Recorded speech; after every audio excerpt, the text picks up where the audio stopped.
Baik, Bismillahirrahmanirrahim. Allahumma sholli ala Sayyidina Muhammad wa ala ali Sayyidina Muhammad. Dengan menyebut nama Allah yang Maha Kasih, Maha Penyayang, yang tidak ada satupun nafas dalam hidup kita sebenarnya sia-sia. Tidak bahkan sebuah episode gelap sekalipun, tidak bahkan sebuah ketertundaan yang dalam pandangan kita sebagai sesuatu yang terlambat, tidak bahkan sesuatu yang menurut pandangan kebanyakan orang adalah sebagai sebuah kegagalan atau kehilangan.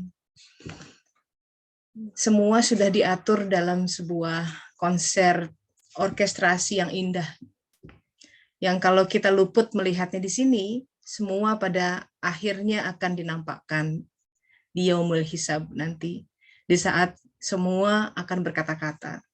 Kulit, tangan, semua hal yang kita pakai, yang kita pikir mereka makhluk mati gitu ya, ternyata bisa diberi kekuatan untuk memberikan kesaksian.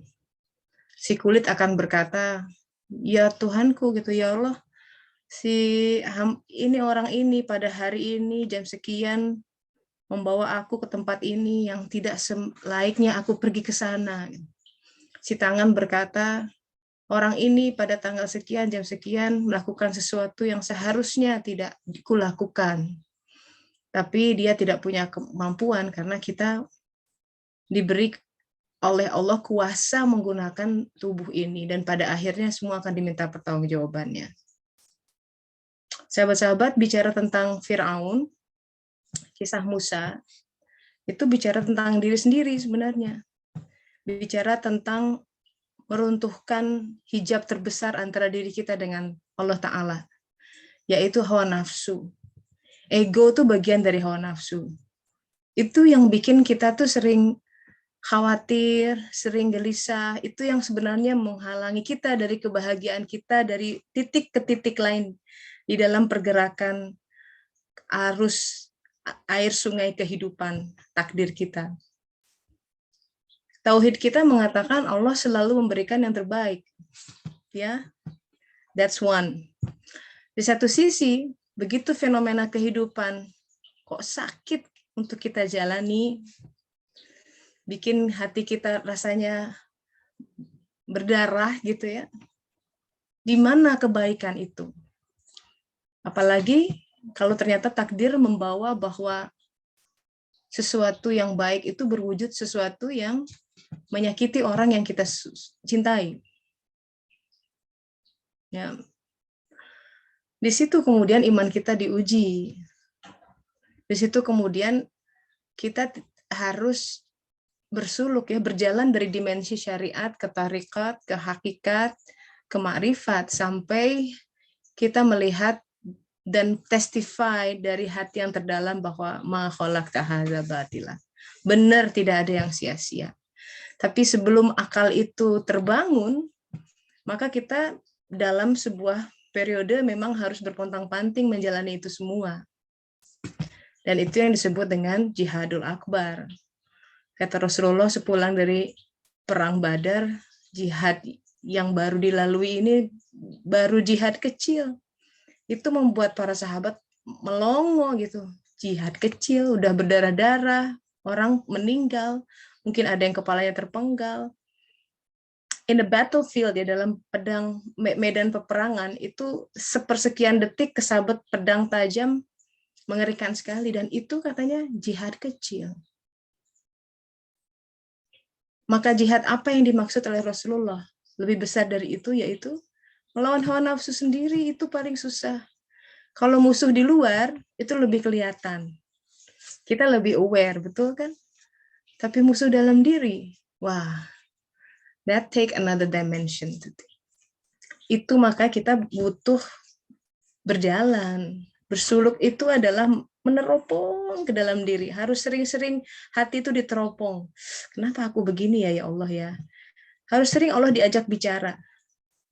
Nanti si hati kecil, rasa jiwa, itu qalb, mulai terdengar suaranya.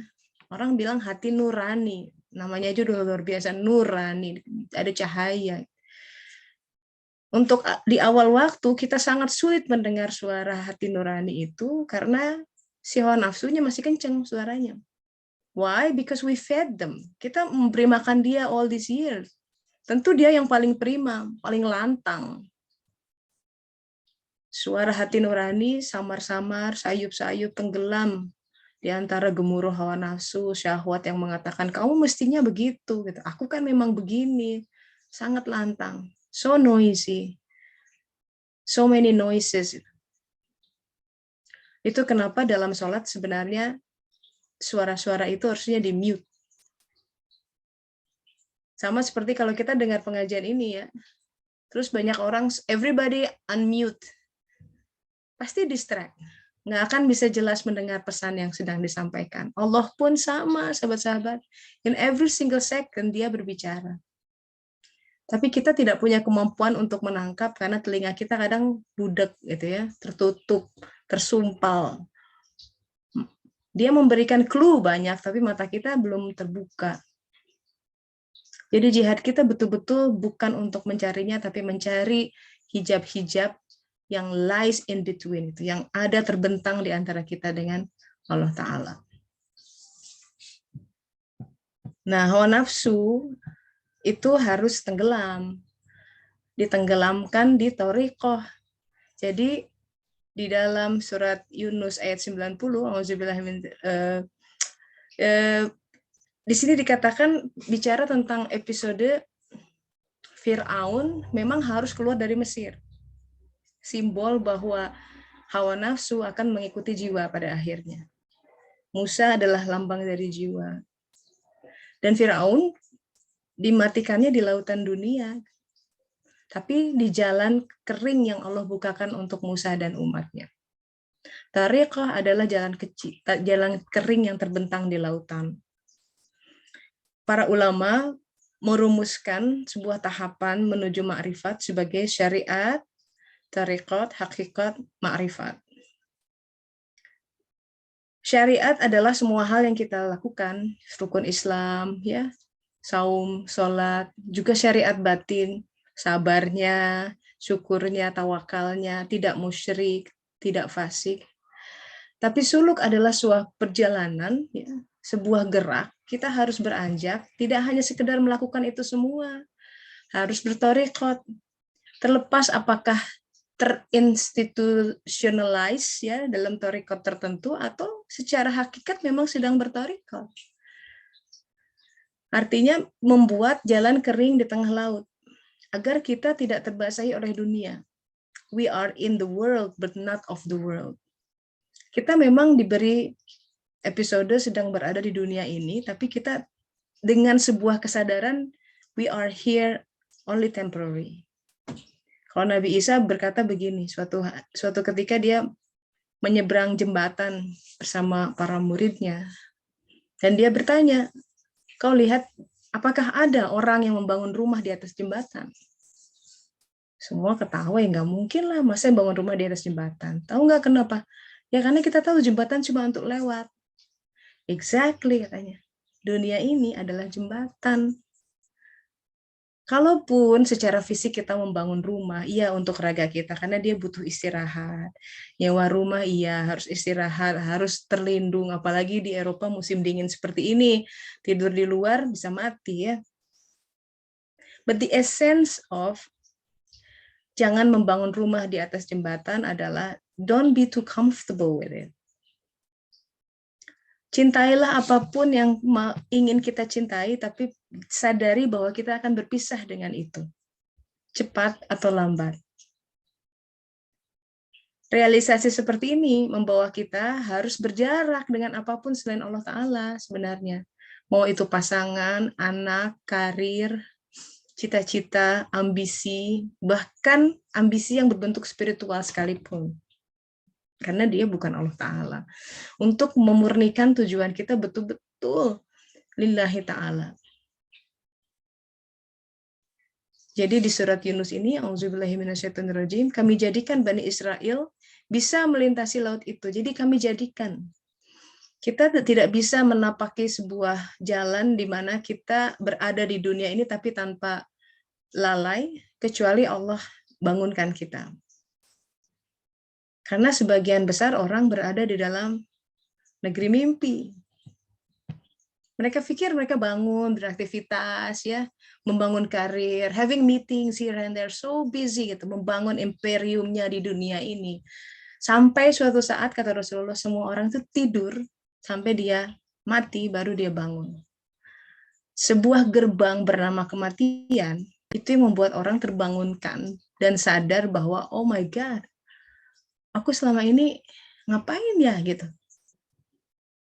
Kehidupan sudah lewat, tapi nyawa sudah mau dikerongkongan. And even though nyawa sudah di depan mata mau diambil, seorang Firaun ketika matinya berkata, diabadikan di ayat ini, aku percaya bahwa tidak ada Tuhan selain Tuhan yang dipercaya oleh Bani Israel. Beberapa ulama mengatakan pernyataan ini adalah tauhid tingkat paling rendah. Tapi dia tauhid. Karena bukan kalimatnya aku percaya pada Tuhannya Musa. Dia percaya pada Tuhan Bani Israel. Tapi ini sempat keluar dari lisan seorang Firaun. Coba bayangkan. Dengan izin Allah. Ini membawa kita pengharapan. Kita tidak pernah tahu ya sahabat-sahabat, nafas terakhir kita kapan. Nah, dikatakan di sini ada ulama mengatakan ya bahwa pada suatu hari kita akan dibangkitkan.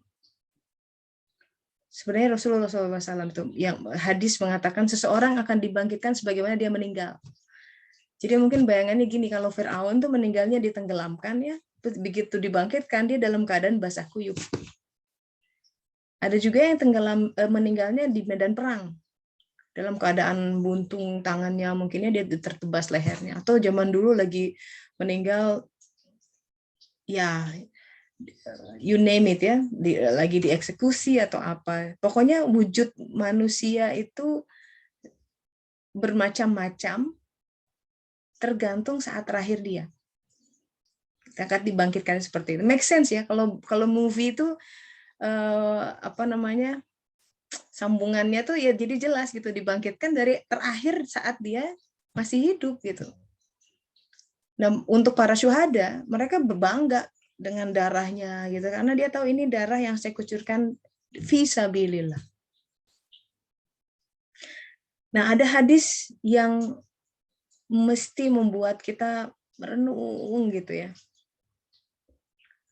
Hadis Rasulullah yang dikatakan kepada Muaz. Muaz bin Jabal tuh pada suatu hari menghadap Rasulullah, menanyakan tentang makna dalam firman surat An-Naba ayat 18 yang mengatakan pada hari itu ditiup sangkakala lalu kamu datang berkelompok-berkelompok. Pertanyaannya adalah apa maksud orang datang berkelompok-kelompok? Jadi sudah ada kelompok ini, kelompok maksudnya apa?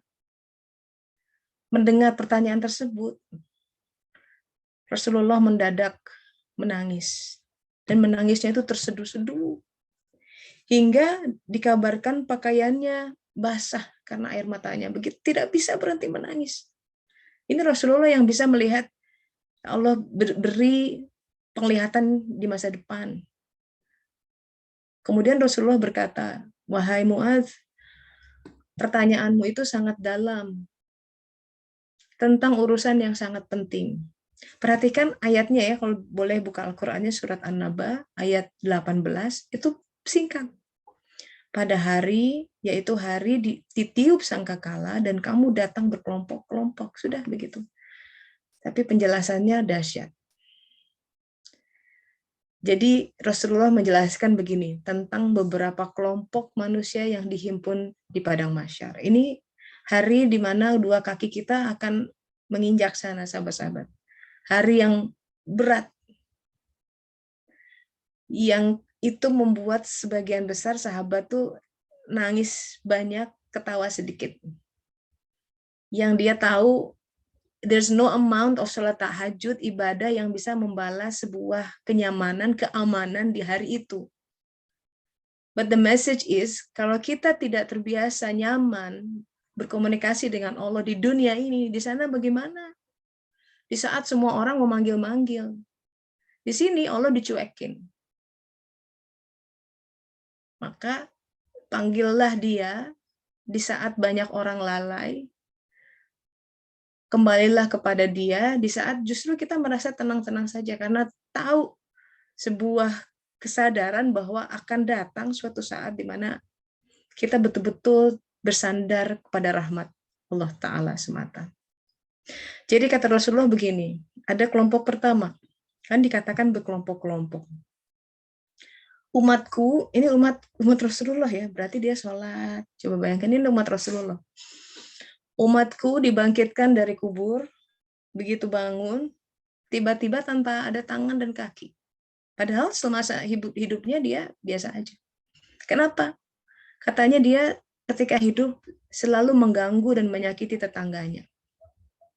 Ya, tetangga tuh yang mungkin di kantor juga tetangga ya, sekitarnya dia. Mengganggu, menyakiti, kata-katanya nggak enak, bikin fitnah, ribut terus sama tetangga. Tapi di sisi lain katanya gini, ngerinya tetangga kita yang paling dekat siapa? Ya pasangan sendiri gitu ya. Jadi kalau itu kita punya masalah, konflik dengan orang terdekat, mending diselesaikan di sini.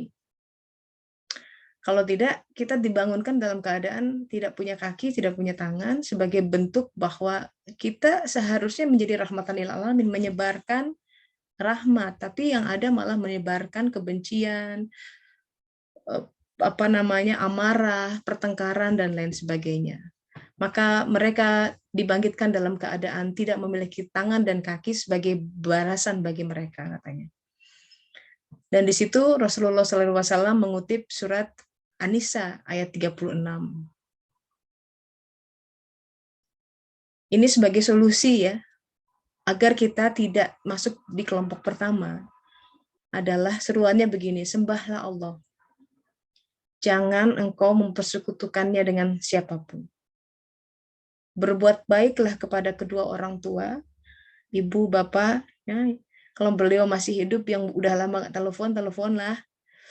Kemudian karib kerabat, yang berikutnya anak yatim, orang-orang miskin, tetangga yang dekat, tetangga yang jauh, teman sejawat, ibnu sabil, hamba sahaya. Tuh di stretching dari mulai orang terdekat.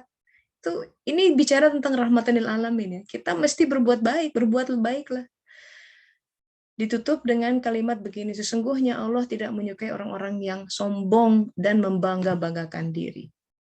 Jadi ada kaitan antara orang yang bikin onar, selalu mengganggu, menzolimi, dengan sifat kesombongan dan ujub.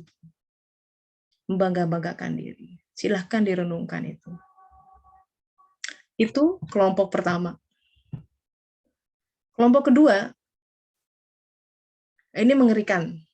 Mereka yang dibangkitkan di alam kubur, dari kubur dalam keadaan berbentuk seperti babi hutan. Jadi bentuknya binatang, mengerikan ya. Kenapa? Karena mereka dalam hidupnya selalu atau suka mengabaikan sholat. Kalaupun sholat, meremehkannya, asal sholatnya. Atau lalai dalam sholatnya. Nauzubillahiminzalik. Rasulullah SAW kemudian mengutip surat Al-Ma'un ayat 4-5. Itu mengerikan ayat ini kan, hantaman besar, maka kecelakaanlah bagi orang-orang yang sholat. Ini udah sholat ya, celaka. Kenapa? Orang-orang yang lalai dalam sholat. Karena sholat supposed to be a meeting point, sebuah zikir, sebuah pertemuan yang sangat intimate. Allah hadir, gitu ya. Begitu kita takbir, Allahu Akbar, kemudian seperti kita menghadap siapa? You name it, orang yang sangat kita, mungkin direktur di perusahaan, presiden, berhadapan, terus kita texting ya, WhatsApp-an dia menghadap dia, nggak mungkin, nggak mungkin kan seperti itu ya. Tapi kita di hadapan Allah seringkali begitu melalaikannya, dan itu ya, I'm not in the position to say it hurt, cuman mungkin nggak beradab gitu. itu seperti binatang kemudian dibangkitkan dalam bentuk babi hutan gitu ya. Menarik untuk menelisik kenapa of all the animals babi hutan. Itu kelompok kedua. Belum selesai di situ ya. Jadi yang ada nggak ada tangannya, nggak ada kaki. Aduh, astagfirullah. Ya mudah-mudahan kita bangkit dalam bentuk wujud manusia. Ada lagi yang lebih serem, sahabat-sahabat. Kelompok ketiga katanya. Umatku dibangkitkan dari kubur, perutnya membesar. Membesarnya bukan kayak sirosis, bagaikan bukit. Astagfirullah, itu sakitnya kayak gimana tuh ya. Tidak sekedar itu. Itu besarnya, wah itu imajinasi kita harus bermain di sini. Secara medis, it's impossible. Membesar seperti bukit, tidak sekedar itu, di dalam perutnya itu penuh ular dan kalajengking. Tapi dikatakan juga, kata Rasulullah, mereka itu seperti keledai. Jadi, it's kind of mix. This is kita menggunakan imajinasi yang luar biasa. This is the reason kenapa form, ada bentuk-bentuk hewan itu di bumi ini. Jadi kita punya imajinasi tentang sifat-sifat hewaniah tertentu yang sebenarnya ada. Kenapa orang dibangkitkan seperti itu? Ini orang-orang yang kalau perutnya membesar, dia menangguhkan pembayaran zakat. Tuh, hati-hati ya. Coba hitung lagi zakat mal. Kalau punya simpanan emas, tuh ada hukumnya. Tanya sama ulama fikih. Zakat tanah mungkin ya, punya apartemen mungkin, punya rumah nganggur, itu harus dikeluarkan zakatnya. Cek lagi. Menangguhkan zakat. Melalaikan. Jadi jangan main-main dengan ilmu zakat, tanya ulama yang bersangkutan. Kalau kita lalai, dibayar lebih lah yang selama ini kita lalai. Selamat. Nauzubillah, jangan sampai seperti kaum yang dibangkitkan perutnya besar, isinya ular dan kalajengking. Kenapa? Sesuatu yang tidak zakat itu uang yang bukan hak kita pada esensinya. Itu hak yang lain. Itu cara Allah turn the world around dengan secara indah. Ada peruntukannya. Kalau orang berzakat benar saja, mestinya tuh nggak ada kemiskinan. Tuh seperti zaman dulu ada di Islam yang sampai, ini uang zakat kemana?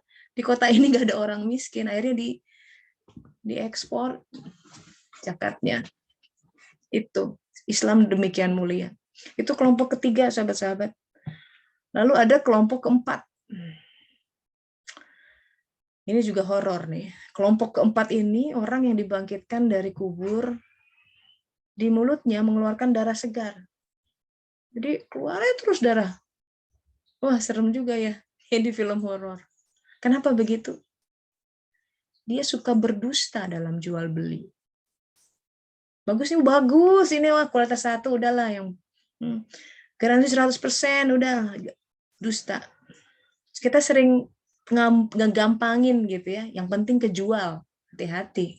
Kita jual mobil tuh ya, pernah tabrakan ditutupin. Itu dusta tuh. Dalam suatu hadis dikatakan, kan orang jualan tuh mana yang kering ya, mana buah, itu harus itu ya, dalam Islam tuh demikian, harus transparan. Nggak bisa tuh beli buah di karung ya. Kadang-kadang kan suka si abangnya nakal tuh. Yang udah busuk dicampurin, pokoknya murah. Nggak boleh tuh seperti itu. Itu seperti kita memakan daging orang lain, akhirnya darah keluar gitu. Itulah balasannya, kata Rasulullah, dan neraka adalah tempat tinggalnya.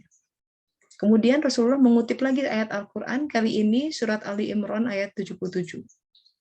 Bunyinya begini, auzubillahiminasyaitonirrajim.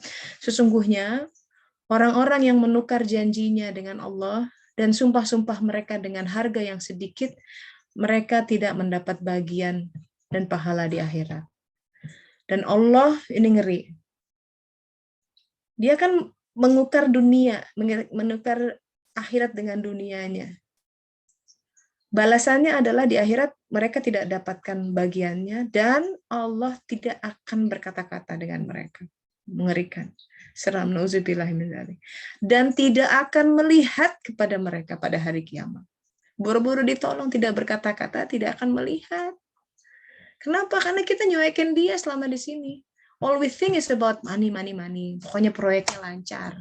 Kalau bisa disogok, berbohong. Itu seperti hal yang lumrah.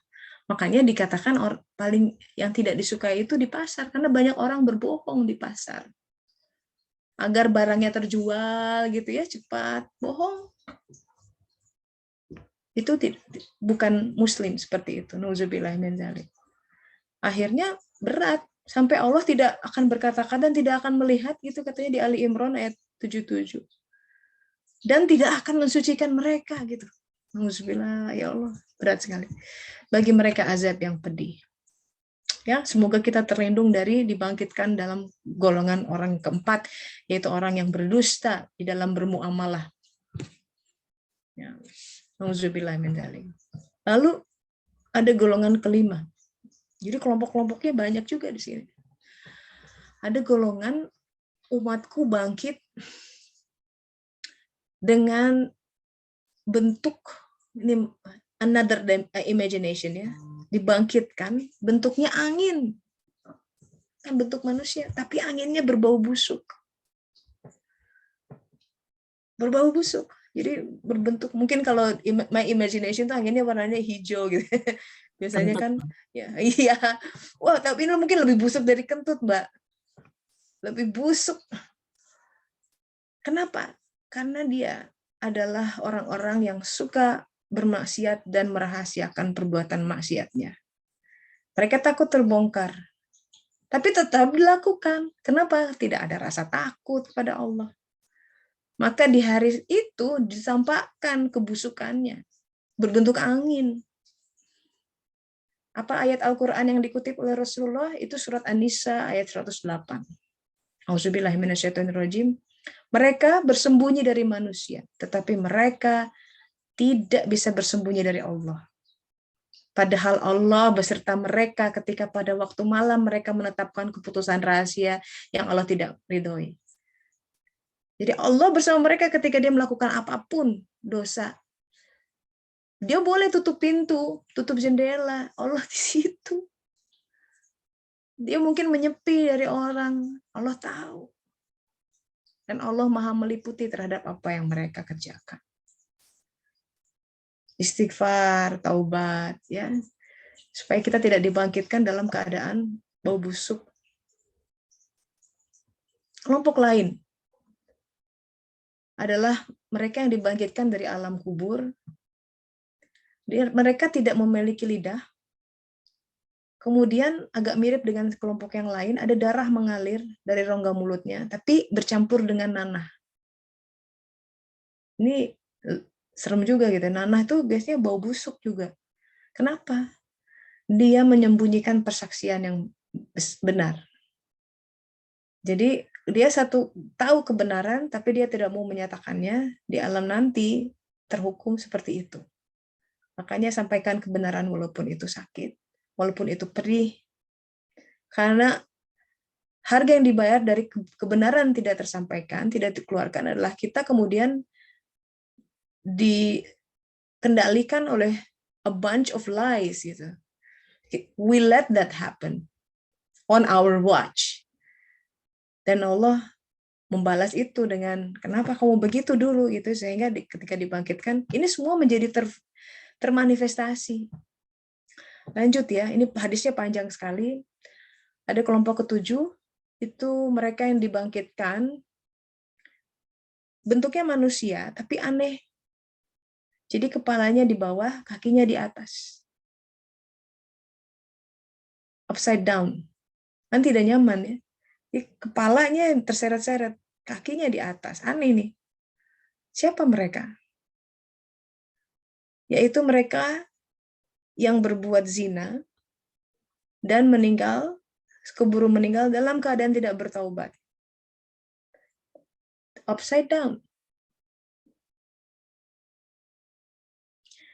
Memang di sini tersimpan sebuah rahasia besar dari sebuah hubungan intim di antara manusia ya. Kenapa dalam Islam harus ada akad nikah gitu ya. Ada sesuatu logika yang harus dipahami, dan kalau itu belum dipahami dan mereka tetap melakukannya anyway, dibikinlah tubuhnya jadi upside down. Ayat Al-Quran yang Rasulullah sebutkan adalah surat Al-Isra ayat 32. Wala taqrabu zina, janganlah kamu mendekati zina. Jangankan melakukannya, mendekatinya pun tidak boleh. Karena akan tersedot. Big chance. Sesungguhnya zina itu adalah suatu perbuatan yang keji dan sebuah jalan yang buruk.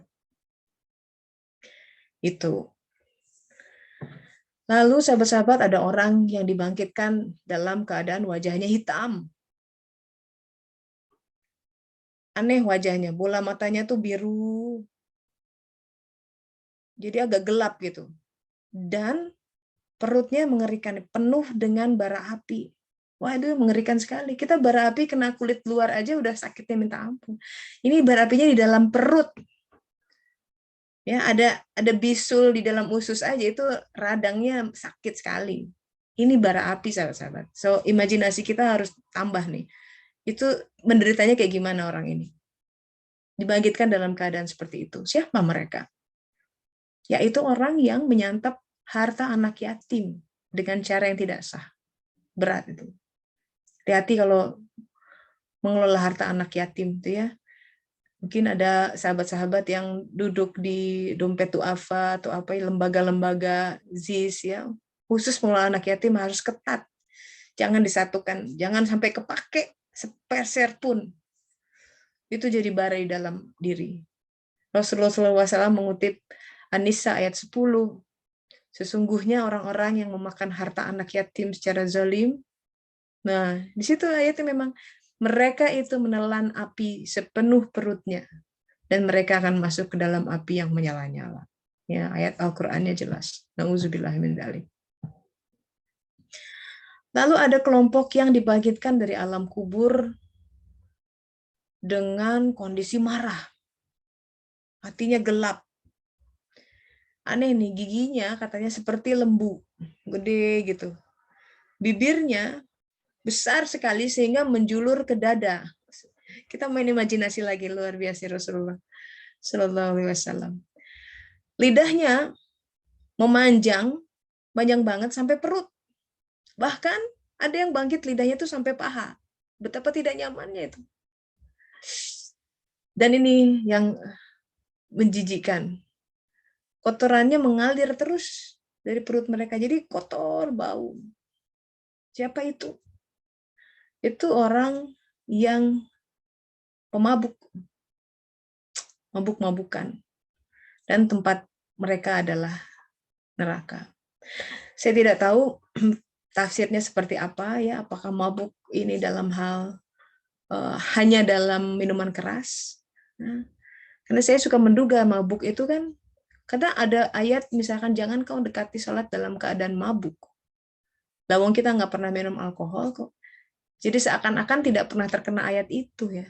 Tapi kalau kita lihat dari sudut pandang mabuk dunia, ya mabuk nih. Buktinya begitu sholat, wah yang dipikirin segala sesuatu selain Allah Ta'ala. Disappointment, kunci yang hilang, rencana ini, rencana itu. Mabuk kita akan dunia.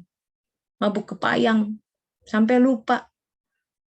Nah, saya mungkin ini tanda tanya gitu buat saya. Jangan-jangan kita merasa nggak mabuk-mabukan gitu, tapi hati-hatilah gitu. Suratnya adalah surat Al-Maidah ayat 90 yang dikutip oleh Rasulullah. Hai orang-orang yang beriman, sesungguhnya khamar, berjudi, berhala, mengundi nasib dengan panah adalah termasuk perbuatan setan. Gitu. Memang nanti mungkin tafsir dari ayat ini menarik untuk ditelisik lebih dalam supaya menjadi perenungan buat kita semua gitu ya. Nah, kemudian setelah semua gambaran yang mengerikan itu sahabat-sahabat, Rasulullah mengatakan ada satu kelompok orang beriman. Mereka dibangkitkan dari kuburnya dalam keadaan wajahnya bercahaya. Seperti sinar bulan purnama. Secepat kilat menyambar angin, seraya terdengar dari suara sisi Tuhan. Allah, ada suara begini. Mereka adalah orang-orang yang melakukan amal soleh, menjauhi segala kemaksiatan, rajin memenuhi panggilan sholat, dan mati sesudah bertobat. Jadi sudah mati dalam keadaan bertobat. Tobat itu kuncinya. Maka ganjaran mereka adalah pengampunan, rahmat, ridho, serta surga dari Allah Ta'ala. Semoga kita semua dimasukkan dalam golongan orang-orang beriman ini. Amin. Ulangi ya. Mereka adalah orang-orang yang melakukan amal soleh. Jadi wajib selama hidup nih, masih ada nafas, identifikasi amal soleh. Mesti ada ilmu tentang amal soleh. Dan kalau formulasi dari surat Toha ayat 82, amal soleh itu mengisyaratkan, require taubat dan iman, baru amal soleh. Mesti taubat dulu.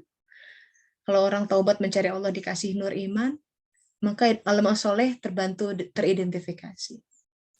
Melakukan amal soleh, satu, jauhi segala kemaksiatan. Maksiat itu bukan secara fisik aja ya, bukan sekedar berzina, flirting kiri kanan sama istri atau suami orang gitu ya, tapi juga hal-hal yang membuat orang lain tersakiti. Pokoknya bersih aja sebisa mungkin. Kalaupun ini minta maaf, minta maaf. Terus hari yang ketiga, rajin memenuhi panggilan sholat. Nah itu pegang tuh, kapan waktu sholat, kejar gitu, kejar. Mau kemana-mana pun kalau kita mau keluar rumah, yang dipantau waktu sholat tuh ntar. Aku sholat di mana nih gitu ya, supaya ketika datang waktu sholat, kita bisa ada tempat untuk sholat. Dan taubat sebelum dia diambil usianya. Ya, sahabat-sahabat, Fir'aun itu di ujung kehidupannya bagaimanapun memiliki keimanan. Ia adalah figur yang walaupun dianggap sebagai the ultimate villain in the history, tapi dia mendapatkan, itu pun mendapatkan ampunan dari Allah Ta'ala. Ini menjadi sebuah good news buat kita semua. Jangan sampai kita berputus asa terhadap rahmatnya. Begitu. So I think we gonna stop right there gitu ya, untuk just memproses informasi ini tentang bagaimana keadaan seseorang saat dibangkitkan di hari akhir nanti. Ya, kita buka forum diskusi, silakan. Mbak Andika, silakan Mbak. Assalamualaikum warahmatullahi wabarakatuh, Teh Tessa. Waalaikumsalam warahmatullahi wabarakatuh. Silakan, silakan. Masya Allah, hari ini ikuti kajian Fir'aun lagi. Selama ini tuh kalau baca tafsir atau terjemah Quran, itu ada beberapa kali saya baca dari awal sampai akhir gitu. Kalau lihat cerita Musa itu kan ceritanya itu ada sebentar tuh di berbagai surat. Kadang mikir, untuk apalah Allah ulang-ulang lagi cerita Musa gitu. Itu saya mikirnya itu seperti cerita anak-anak gitu yang pengantar tidur gitu. Iya. Kenapa nggak satu surah aja udah cukup gitu.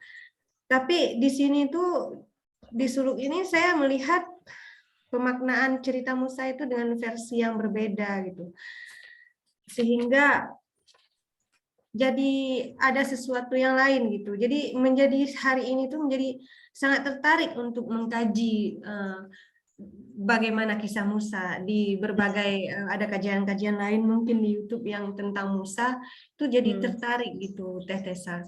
Sebelumnya memang mikirnya kayak cerita pengantar tidur gitu Teh. Iya, iya. Jadi mau kasih testimoni aja bahwa memang sangat berbeda. Ada sesuatu yang lain yang dari cerita Musa ini yang memang pas banget untuk pengantar menuju ke usia 40 tahun nanti gitu. Alhamdulillah, ya, ya.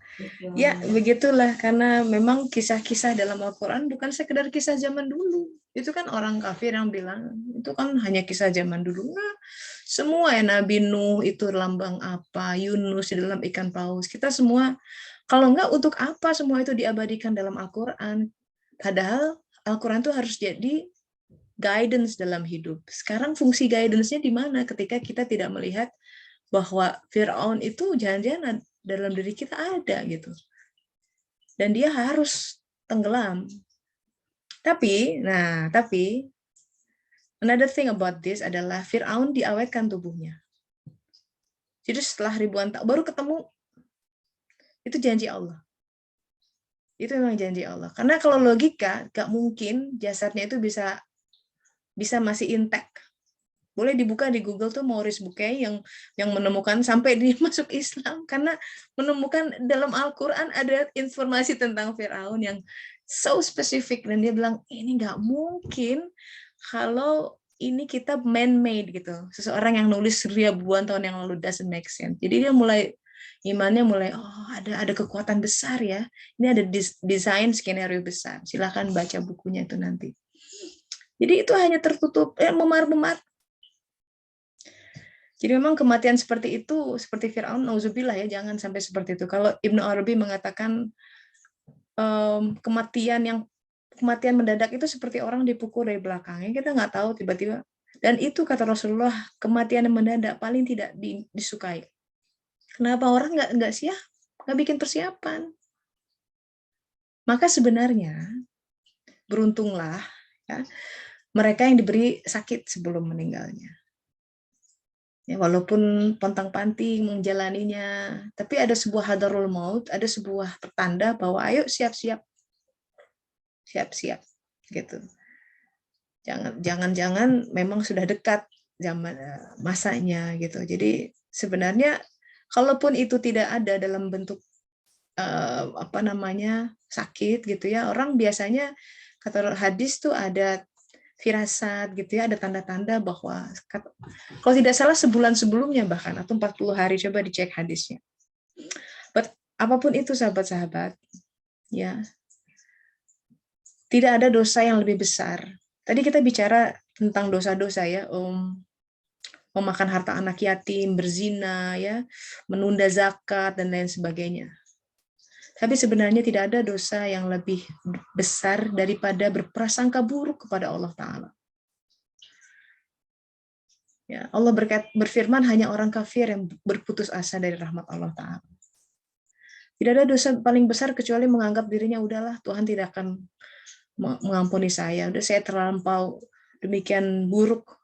Di situ dia mengecilkan ya makna dia tuh Maha Pengampun. Apa sih? There's no mountain too high gitu. Nggak ada dosa menumpuk apapun dia diputihkan sekejap.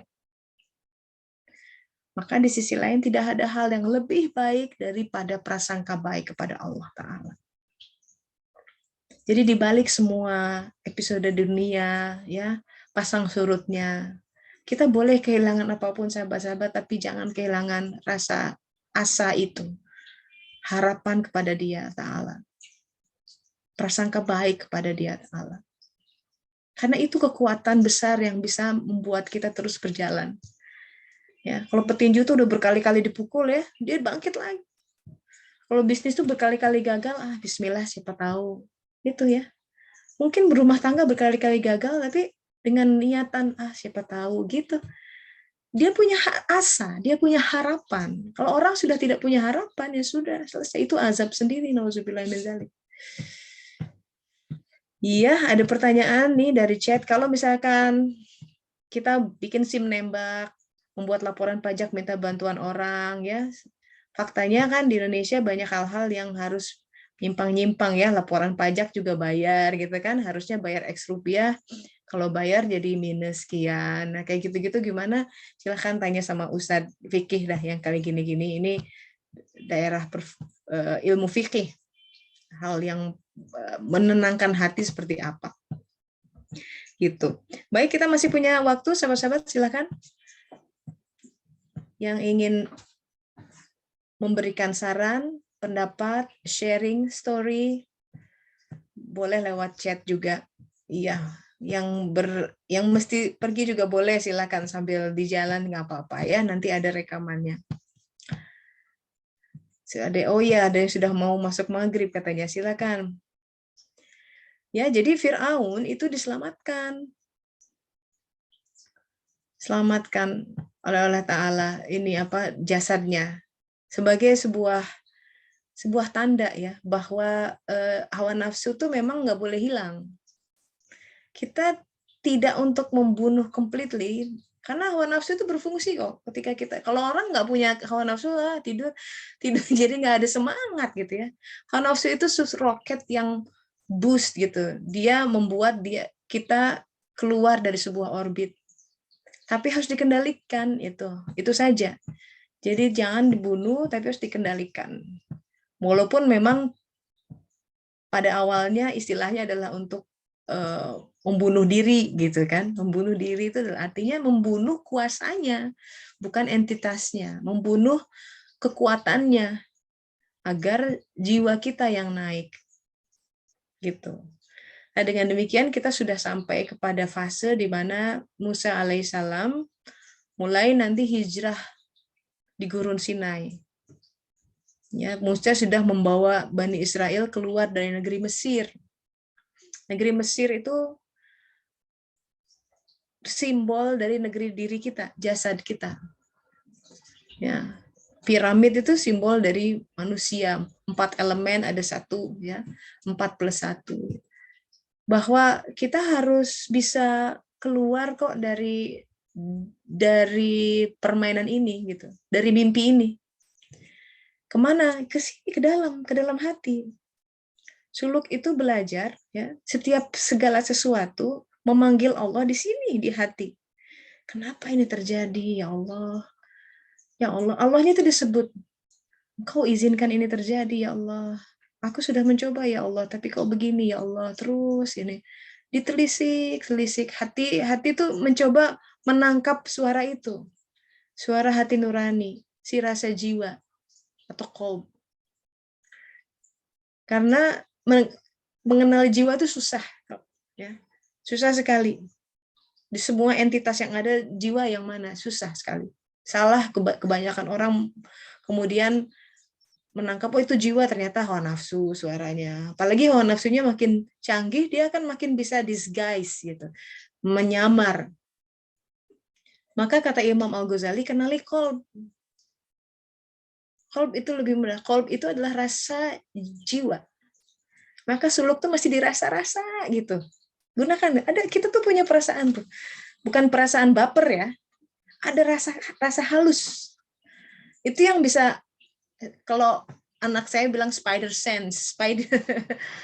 Ada dia punya sense, fifth sense or whatever mungkin ya ininya. Tapi ada rasa, misalkan orang nawarin sesuatu, kayaknya oke gitu, tapi rasanya something wrong. Nah, itu jangan dibungkam tuh. Harus kalau orang tuh ya direspon dengan baik. Jangan-jangan si itu sudah mulai hidup. Bagaimana menghidupkannya adalah dengan banyak, ya, balik lagi sholat, zikir, ya.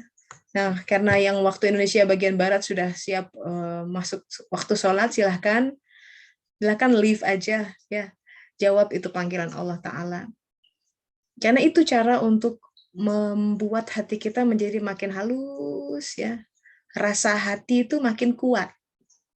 Seiring dengan kita tilawah Quran, ya, berbuat baik, zikir, semua kualitas cahaya akan membuat hati semakin bercahaya. Hati semakin cahaya, maka cahaya itu sifatnya adalah mengenyahkan kezaliman, mengenyahkan kegelapan. Hal-hal yang bersifat kegelapan otomatis sirna di hadapan cahaya. Jadi kita akan berjuang, sahabat-sahabat, ya, yang menjadi hal itu justru di keseharian kita, itu yang jadi masalah tuh. Kita kan suka, yang namanya jihad tuh mungkin on a stage gitu ya, ketika ada di atas mimbar. Bukan, biasanya ini hal keseharian, berinteraksi dengan mertua, dengan teman kos, ya, dengan kolega gitu, dengan tetangga, hal-hal yang masuk ke dalam saudara kita di keseharian itu yang harus kita respon. Jangan sampai itu malah menambah dedak kegelapan.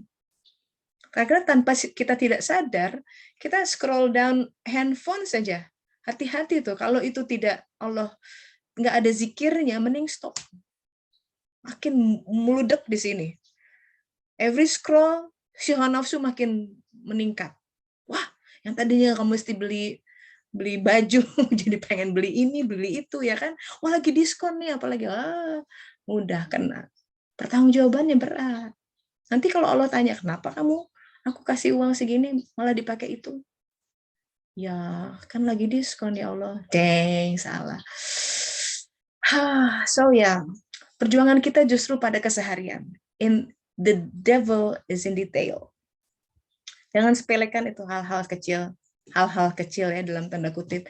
Keseharian ini itu yang akan menentukan cermin hati kita makin terang atau makin gelap.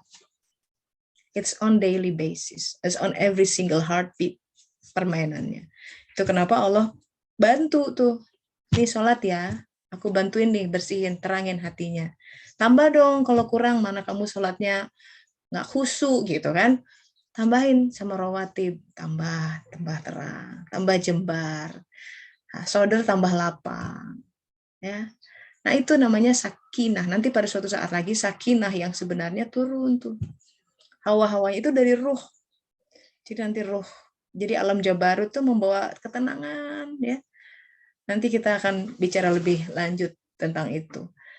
Dan for a while, kalau belum ada respon atau yang lain-lain, grup Eropa, yang lain apalagi pada sholat soalnya. So, I think we can wrap this class today. Kita sudah sampai kepada fase Musa menyeberang Laut Merah. Alhamdulillah. Nanti kita sambung insya Allah minggu depan apa yang terjadi setelah itu. Another drama. But still, Al-Quran itu bicara tentang kita. Bani Israel yang menyembah sapi, anak sapi itu patung, itu bicara tentang kita banget. Kita yang masih menyembah sesuatu, ya di dalam ada cinta dunia yang kebawa. Nah, kita tunggu kisah lebih lanjut insya Allah minggu depan. Kita tutup dengan istighfar dan doa akhir majlis. Astaghfirullahalazim. Subhanaka Allahumma wa bihamdika. Asyhadu an la ilaha illa anta. Astaghfiruka wa atubu ilaik. Alhamdulillahirabbil alamin. Semoga bermanfaat. Saya pamit dulu. Assalamualaikum warahmatullahi wabarakatuh. Waalaikumsalam warahmatullahi wabarakatuh. Izin menutup ya. Terima kasih. Terima kasih, Teh Enggak. Teh. Sami-sami.